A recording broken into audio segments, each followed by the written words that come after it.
bisan o nata sa kasubanan karon pero magsulti kami po mayong gabi kay maayo man ang atong Ginoo. Amen. So sa ato ang pagpadayon sa servisyo karon atong una may mga Biblia palihog abli ani sa Book of Ecclesiastes chapter 7 verse 2. Ecclesiastes chapter 7 verse 2.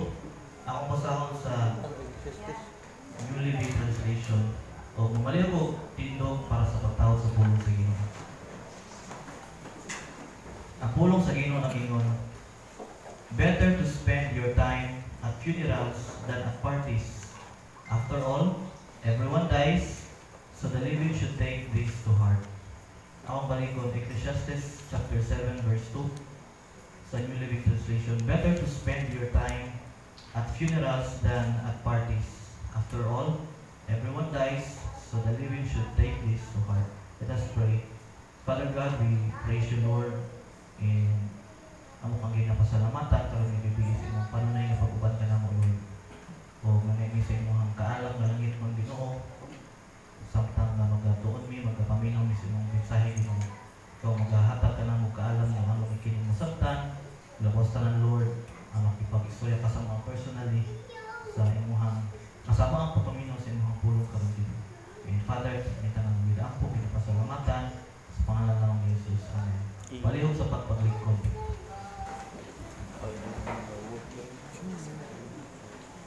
Again, may ipili sa taong tanan.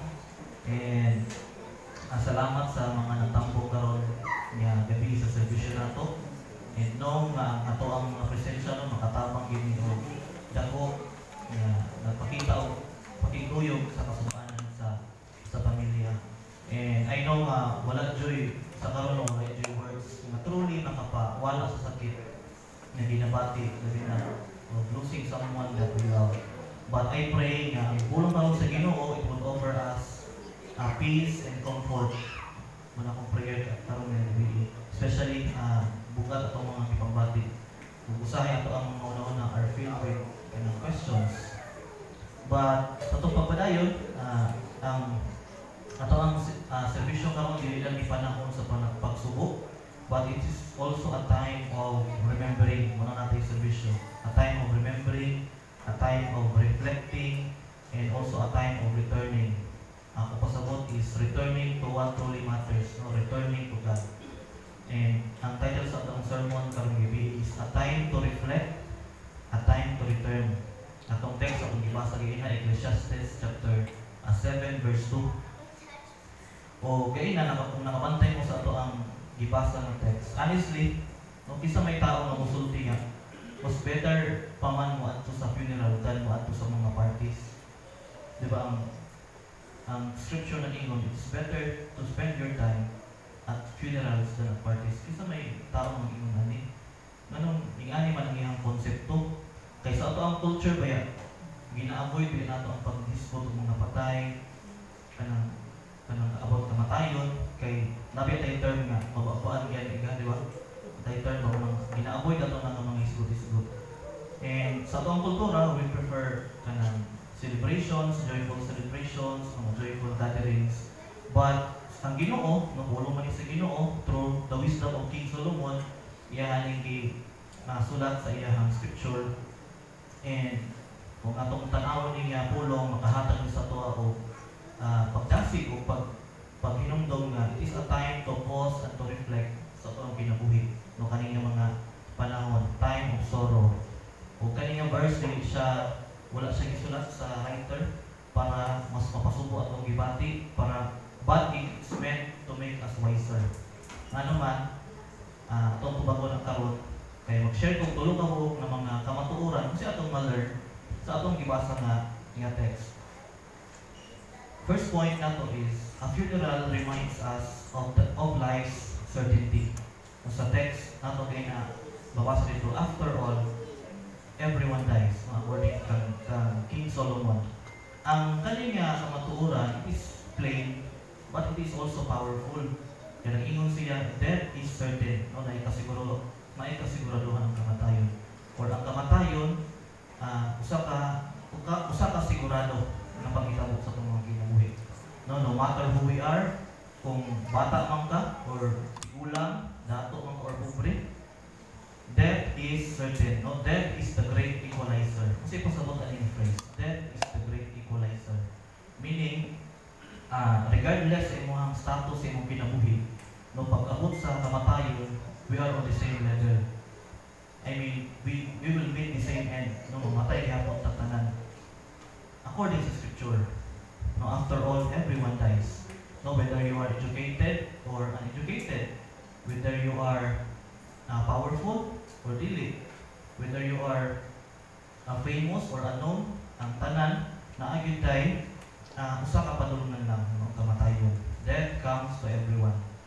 Kaning James 4:14 na mention sa mga previous speakers nato. Ingon diri ang pun sa Ginoo, what is your life? You are a mist that appears for a little while and then vanishes. Mura na sa mist. Saan ang mist? Gabon. Gabon. No, gabon. Sakalang tunga na siya, naglawon, gabi, tapos matuwag, mawala na po tayo. Nga, nagpa-remind sa ato about sa fragility of life. No? Fragile na yung kinubuhi sa tao. It is temporary and also short. Grabe ka, dali na yun ang yung tanaw, dali na yun ang panahon sa tao sa kalibutan. And nakatulog na sa ato na wala yun tayo control sa kung kanus or kung sa kataasan na to ang pagbuyo sa kalibutan, no? Wala tayo control ana. But ang ato ang control na asa giun sa nato pag kinabuhi ang ato ang short time research. So, kaya nga kamaturan di siya parang paghadlok sa ato kundi pagpukaw sa ato akong namin siya kaya it is meant to make us wiser. Na ang ato ang pag kinabuhi namin ito intention may tinuod na purpose. So, funerals give us the gift of urgency. No, ang opportunity ba nga atong ma-reorder ang atong life, maka-reflect ba atong first point tungod kay ang life nato is certain, our death nato is certain sa mga kinabuhi.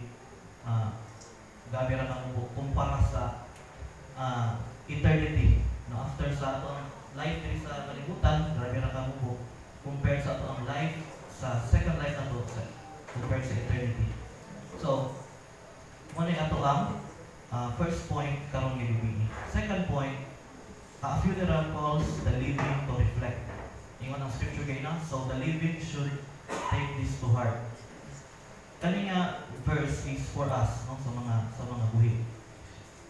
And God is calling us to pause and to reflect and also consider our own lives. Pagkaroon nga na panahon yun nga maka una-una kita, basta man ang ako kinabuhi karon. Kaya ang kalibutan na ito, paspas nga nagalihok ba? Paspas nga ayo, mga pagkitabo sa kalibutan. Usay din nato mabantayan nga kanang daghan na ang mga nangawala, daghan po yung mga nanabot sa itong kinabuhi, daghan ang mga pangitabo, paspas ka ayo.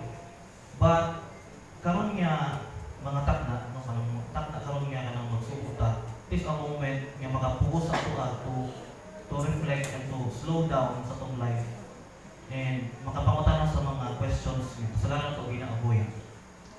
Usa sa mga question nga atong kailangan i-reflect o kinabuhi, what are we living for? No, kumusta atong kinabuhi? Am I right with the Lord? Akong heart ba ang kinabuhi is right with the Lord? Naaba ko sa makaingon ba ko nga ako ang kinabuhi akong i-offer at the Lord? Or am I just living for myself, for my personal nga mga interest? Kay di ba ang pinaka-purpose nga nung gibuhat sa Diyos ang tao is to worship Him. Numa, siya yun ang balikan sa ato ang kinabuhi. Siya ang ato ang offeran sa ato ang mga kinabuhi. Ikaduha na lang ato ang kaugalingon. Karon na mahita ko, no, ang mga tao ang mas ginauna dyan ang kaugalingon, no? Labi na ang ebidensya na ayon na sa kanang every Sunday, di ba? Imbis nga one day lang or half day gani or pila ka hours ang ipangit sa Ginoo sa pagsimba pero usahay dili pa mabuhat. So makapangutan nato sa mga kuan ba atong kinabuhi. Am I right with the Lord? So kani nga mga event ng funerals have a way of making us think. about what really matters sa kinabuhi. No, dili ang possessions, dili ang atong achievements, but our relationship with our Creator. Kay at the end of the day, yun na nato madala atong mga achievements sa kinabuhi, atong mga possessions. Wala siya na kanang, kumbaga, wala siya value ba sa second life nato. Wala siya value. Dari lang na sa kalimutan. Yan, temporary na pag-yun. Kung niya mawala, pwede kawaton, pwede tayaon, according sa scripture. So, kung na ang kanyang time makahatag sa itong reflection ba about sa atong life, if naging batas sa ang pinaka nag-matter sa Ginoo. And last point nato this evening, a funeral points us to the hope beyond this life. So, ang Ecclesiastes, kung basahin mo ang whole book, nag-isgot yun siya about the brevity of life, no? Kamubog sa kinabuhi sa tao.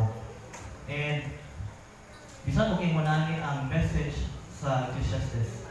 Ang Biblia, wala siya wala siya naghatag sa ato ka ng hopelessness. So, bisan mo umubo kaayo ang kinabuhi sa tao, naa siya gihatag na hope. According sa John 25-26, ang putong familiar money, ingon si Jesus Christ, I am the resurrection and the life. Anyone who believes in me will live, even after dying. So, kanina panghitabo kay mao nitong time nga namatay ang friend ni Lazarus, ni Jesus Christ, si Lazarus, no, namatay ang iyang friend. And then, 4 days na siya gilubong. Tapos, after 4 days, nga si Jesus Christ sa Bethany. And then, gibuhig si Lazarus dito sa patay. Kaya, kultura ba sa mga Jew kay, kung mamatay siya karon, tradisyon na siya lubong.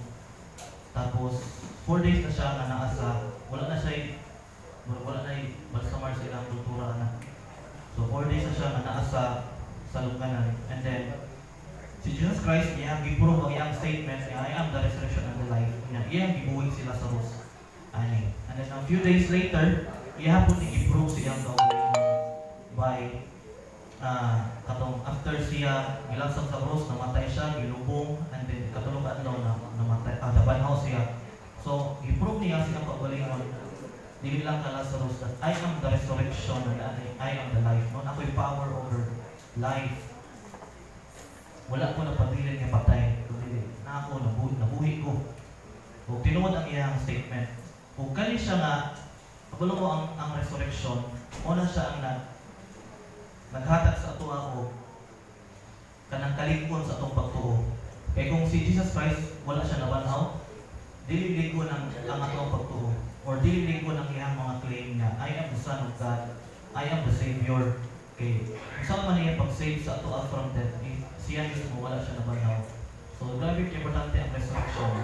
And mo na naghatag sa atong hope nga ang kamatayon dili siya mo'y end. No, dili siya mo'y end ang kamatayon, but it is the doorway sa ato ang second life nga mao ang eternity. Pero na-catch ana katong mga nagtuo kang Jesus Christ, para sa ilaha ang kamatayon is the beginning of eternal life in the presence of God.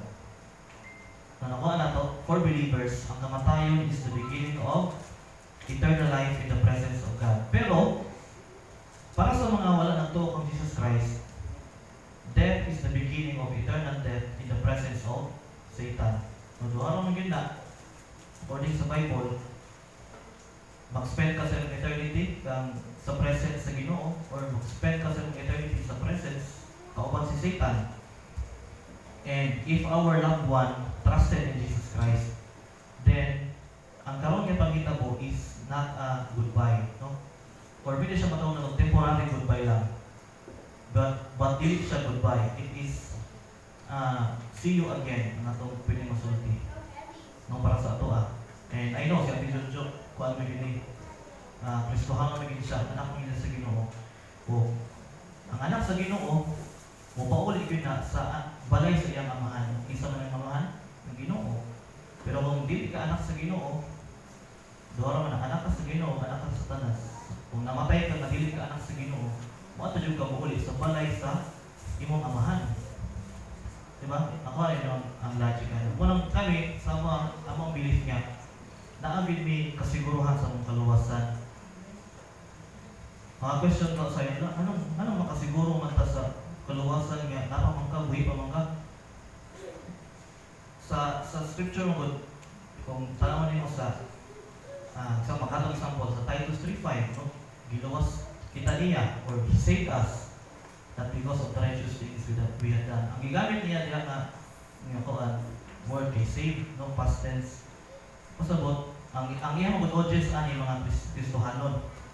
So, ang isultihan niya katong mga luwas na, no, katong mga buhi nga luwas na.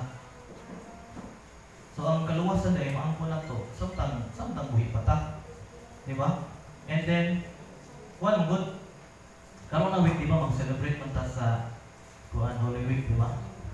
Atong hinumdum, atong ginatagaan o dakong nga pagtagad ang gibuhat ni Christ sa cross, no, na nagpalansang siya para sa ato ang mga sala, and then namatay siya, naghugas siya sa ula siya sa iyang dugo para mahugas ang atong sala, and then gilubong siya kunya katulong adlaw na banhaw. Kani siya nga pamaagi ni gibuhat ni Christ. Mo ni ang iyang pamaagi sa kaluwasan. Agree ba ta? Amen. Kunya kani siya nga pamaagi ni Jesus Christ. Di siya basta-basta. Grabe siya kanang priceless ba? And then mo na iyang gi-offer nga salvation para sa tuwa. Tapos moingon ra nga ay dili man ta makasigurado sa kaluwasan. Nga grabe ang iyang gibuhat, priceless, tapos di ka makasigurado. Grabe ang sakripisyo niya nga gibuhat. Grabe ka, dili na mabuhat sa bisan-bisan na tao. No, walay tao nga makabuhat sa gibuhat ni Christ sa cross. Grabe ang iyang pag-antos. And then imo lang inom niya, dili na sigurado. Murag ubos nimo ang value sa gibuhat ni Christ sa cross. Ako dako gid akong pagtan-aw sa value gibuhat ni Christ sa cross. Muna makaingon jud ko nga, Lord, ang imong gibuhat sigurado gyud ni akong angkunon, akong tuuhan ang imong gibuhat sa cross kay makahatag ni naghatag ni sa akong kaluwasan bisag sinner ko, but salamat Ginoo kay imo akong gipakamat niya dito sa cross. Nung tinuod gyud ang iyang gibuhat, sigurado iyang gibuhat, ug dili nato pwede ubuson ang value sa iyang gibuhat. Makasigurado gyud ta nga sa atong pagtuo kang Jesus Christ, makaangkon kita kaluwasan sa samtang buhi pa ta. Kaya kung patay na ka, di naman ka makatuo sa iya ha. O niya, anong naay mga ideya ba sa mga tao nga igor ang mutuo, mo na dayon, simple ra man kayo. Simple ra kay, kung sa ang last word ng ingon ni Jesus Christ, it is finished. Wala siya ingon na to be continued. It is finished. Tapos na ang trabaho sa pagluwas, ako nang gibuhatanan. Wala na kay pwede buhaton ang tao. Ikaw ra ka mutuo. Imo nang tuuhan ang iyang gibuhat. Nya, imong dawaton si Christ imong kasing-kasing. Kunya, kauban sa pagtuo pagdawat, i-prove po sa imong self na tinuod ang imong pagtuo pagdawat by living in a godly way. No? Pinaagi sa paghatag og dakong pagtagan sa pag-serve sa iya ha. So, again, ang atong loved one, kung kita, natuwa man ta si Ate Jojo, anak mo nito si Ginoo. Sigurado nga naa siya kauban ng atong amahan, ang Ginoo. And, maabot ang time niya, kung kita tinuod ng anak sa Ginoo, kung bawa na po atong kinabuhi, atong hinalaman ng kinabuhi, dito po ta padulong sa balay sa pamamahan ng Ginoo, di ba? Mga agree mo? Amen. So, meaning, magkita ay ratapuhon. O dili siya, karon na dili siya goodbye, kundi it is temporary goodbye lang. It's see you again. Ang separation, sakit man siya kay, of course, binaon man ta. We long for one more hug, one more word with our loved one, one more moment. Sakit man siya. But, if they are in Christ, we will see them again. Magkita ay ragyahapon ta. Kana kung tinuod nga na ka sa Ginoo o naa kay relasyon diyan sa Ginoo. So, Mabot ang time nga magre-renew na taon niya dito sa langit. And there will be no more goodbyes during anang nga panahon. No? Kung sa kanindot, no? Grabe kanindot ang gihatag na hope ni God sa tuwa. Ang kamatayon, dili ni siya, wala ni siya ipunta na i-design ni God para sa mga tao. But because of His obedience, tungkol sa sala, niabot ang kamatayon sa tao. But si God, tungkol sa iyang dako kaayo nga hugma sa tuwa, wala niya gipabilin nga ang tao mamatay lang. Naghatag yun siya solusyon. Kung sa ang solusyon, si Jesus Christ. Munang every year nag-celebrate kita sa Holy Week, atong ginahandog si Christ sa pagpasalamat, paghandog siyang gibuhat dito sa cross. So unta na kani nga panahon makahatag sa tuwa mo pagpahinumdom, maka-reflect sa akong kinabuhi. Akong kinabuhi ba? Nagkinabuhi ba ko nga nag-matter dahil sa Ginoo? Kaya kung wala, it is our turning point karon to return to what truly matters, no? To reflect on our relationship with the Lord. Naga ko'y kinudan yung relationship with the Lord. Pastor, nagtuo mo ko kang God. Pwede mo na siya, pero ang tao mo na intellectual faith lang. So, una-una lang mapagtuo ba. Nagtuo ka kang God, pero wala makita sa inyong life. Sa imo sa James, even si Satan nagtuo. Nagtuo ni sa Ginoo, pero we are trembling with fear. Knowing in the end, itambok sila sa kalayo, dahil na makalayo. So, punta na, mahimo ning pagtaasig ka na to, ug salamat sa Ginoo nga naaday tayo hope no after sa kamatayon. Ang kamatayon dili siya, and but it is a doorway sa ato ang next journey with the Lord. If we are really have the genuine relationship diha sa Ginoo. Again, ako ang balikon, we do not have control over how long we live, but we do have control over how we live. Akong pagdasig sa ato ang karon to live a life that matters in sa Ginoo. Kung ako ta, magtindog ta. Father in heaven, we praise you, Lord. Once again, we thank you sa mga dako kayo mga para sa mga Lord. Salamat kay ikaw nag-offer sa imong kinabuhi samtang makasasala pa mi Ginoo, ikaw nagsakripisyo, naghatag sa imong kinabuhi para sa mga aron nga ang tanan nga matuo ug mudawat sa imong Lord, dili managlag kundi makaangkon Ginoo sa kinabuhi walay katapusan.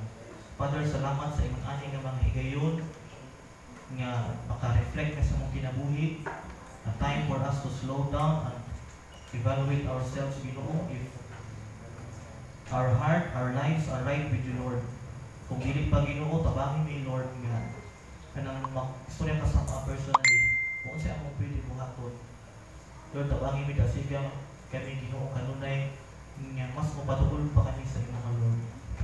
Kay ang ginabuhi, dili wala may kabalo kuno sa namin imong kuhaon. Kung lisod ka ayo Ginoo, kung kuhaon namin imo, wabot na among appointed time nga wala may diha sa imong presensya. Father, let us be a reminder sa ako, Lord, nga kami mangita sa imong Ginoo. And I pray nga ang mga tatawhan nimo karon nga nakadiri na agoy dito anay nga relasyon diha kanimo, Lord. And Father, I mean nga nag-pray for comfort and strength Ginoo sa matag sa kabilang sa Mandalo and Villanes family. Dahil ka nga hatag ka na mo Ginoo, magauban ka na mo Ginoo kanunay labi na sa akong panahon karon sa pagsubok. And Father, sa tanan ng mga pangitabo sa kinabuhi ng Lord, we will still praise you, Lord, tungkol kay maayo ka sa mong kinabuhi. Father, Holy Spirit, we pray in the mighty name